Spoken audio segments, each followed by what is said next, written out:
Like a little trick up the sleeve, your mom? Yeah, let's start with that. Get a career high in points out of Austin Reeves on Sunday, career high in assists from him tonight. How do you think his insertion to the starting lineup helped your overall effort tonight? I think it was huge. He got us help get us off to a great start. His ability to play downhill, draw fouls, score at all three levels, find guys, his ability to play make. I mean, he was huge for us, and he's been huge for us all year. You mentioned last game. He's in a great space right now, feeling his game and just locked in to what we're trying to accomplish. And I just felt like it made all the sense in the world. And salute the Bees, being a pro's pro, understanding the strategic part of it. And Bees was locked in, ready, came off the bench, hit 2 big threes for us, and competed. And so that's what we need, man. That's the competitiveness, but yet the togetherness that I've mentioned all year. And AD, again, we've talked about it before the game, his accountability, really not thinking that he was aggressive enough in previous games, coming out and really not selling and going hard downhill to the rim as well. So it's a great team win. Vando defended his butt off. Dennis, all of those guys, everyone that participated, Winyan, I mentioned Malik, Dennis, it's those guys fought and compete. That's a tough team down the hall. That's only going to get tougher when they get KD back. So it was great to get a win, huge win to get, definitely a big step in the right direction. Darvin, just thinking of Vanderbilt and some of the wings that he's defended this year, and but oftentimes, you have him almost having to defend bigger guys just with LeBron out. What does it do for you, though, in a night like tonight when he can switch out in the perimeter like that, and how does that kind of balance the rest of the roster? Man, I said it from day one. I think he's a Swiss Army knife. He's able to guard smalls on the perimeter, bang out with the bigs, come up with big rebounds and 50-50 balls, steals.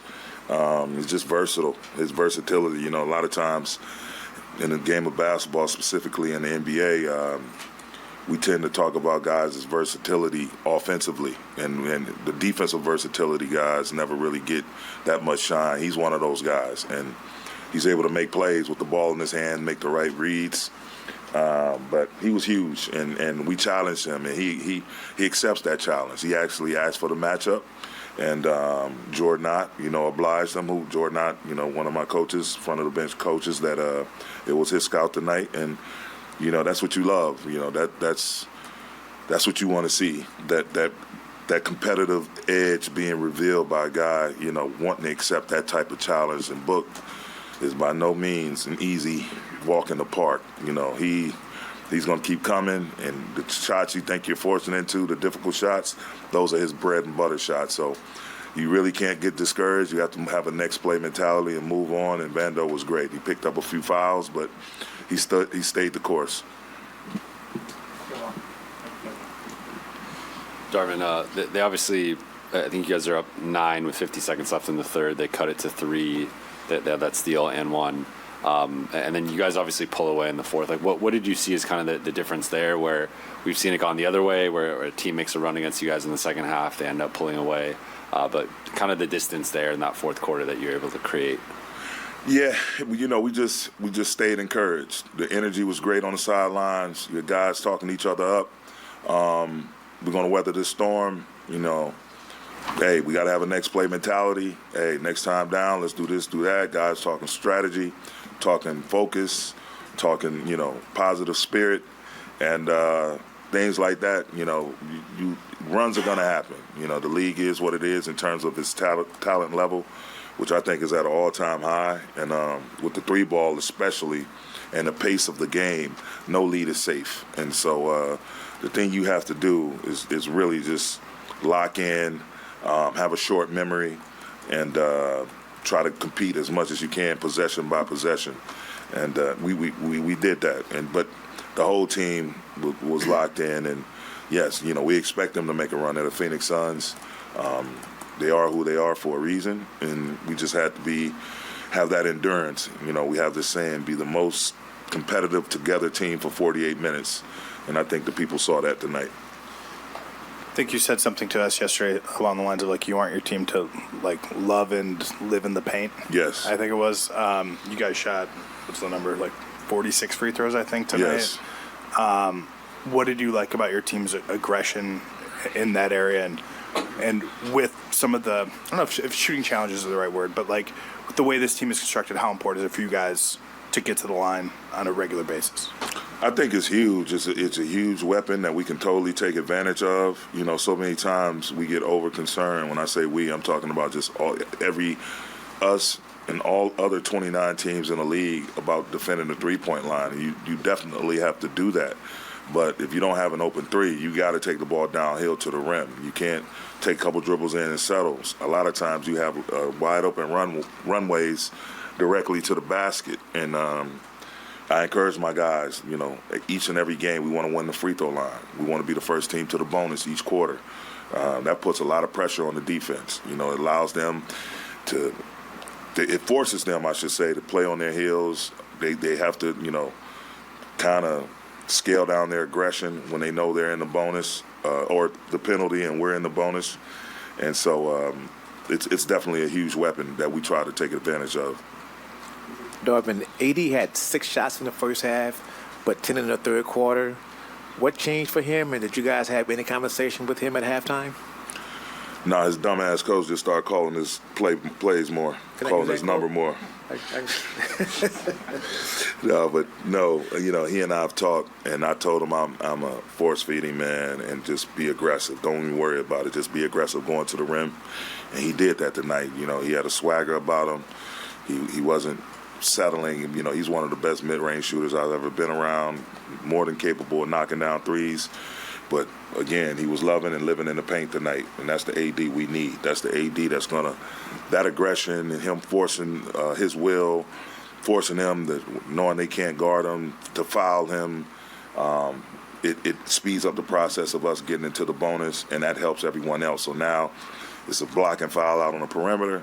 Austin gets to go to the free throw line. D'Lo, Dennis, Bees, these guys, and if they've been struggling a little bit with their jump shot, they get to see a couple go in. Hopefully, we missed 10 free throws tonight, but hopefully they get to see their shot go in, and it helps boost their confidence, and it just has a ripple effect up and down the roster.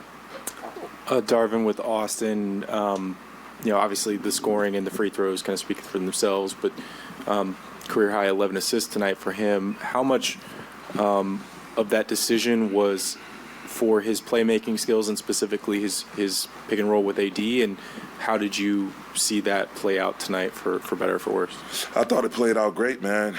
Again, when you he's just a talented, all-around, highly skilled basketball player that's competitive, one of the most competitive players and people I've ever been around. So I just felt like, you know, it was a move that would benefit us. And all of us. Again, shout out to Bees, being a pro, understanding where I was coming from with the thought process of it. And he came out ready to play as well, you know, knocking down 2 huge threes that when he made them, we definitely needed them. So, but Austin, just, again, his ability not to make plays for him just himself, but to be able to make as a secondary ball handler in the pick and roll or DHO or in transition, making the right reads, making the right plays. And so those 11 assists speaks volumes in that regard. At one point, I think it was like 99, 98, really close. D'Angelo Russell makes a couple of really big plays, and he's clapping to the crowd. He's getting the crowd into it, too. What did you see from him tonight in terms of not only energy but quality of play?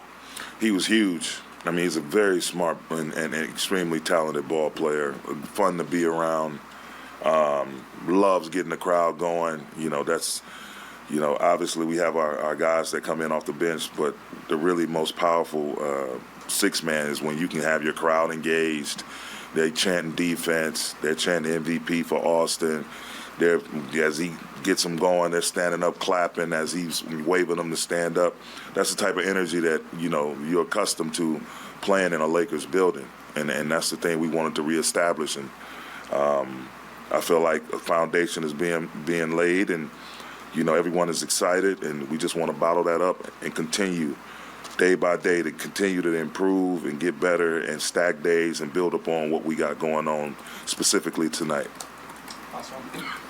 Darvin, just looking ahead to the next game, seems to be pretty obvious what's at stake, and if I'm not incorrect, the tiebreaker, including that against OKC. And just what's the mindset, and how does that kind of continue what it's been in the push that you've been trying to get out of these guys from an energy and urgency standpoint? Well, as I mentioned before, the guys know what's at stake. We have to take advantage of this homestand. We'll go back, look at the film, see what we did well today, see what we didn't do so well. Take care of our bodies, get the work in that we need to get in and be efficient about it, and come out ready to compete at a high level for 48 minutes on Friday. It goes without being said, some of the games that slipped through our fingers, but that's old news now. We have what we have in front of us, and all we can do is take day by day, try to improve in not one or more areas. In terms of how we present ourselves, the best version of ourselves. And, hopefully Friday we'll come out with the same type of juice and energy that we had tonight. Thanks, Coach. Yep.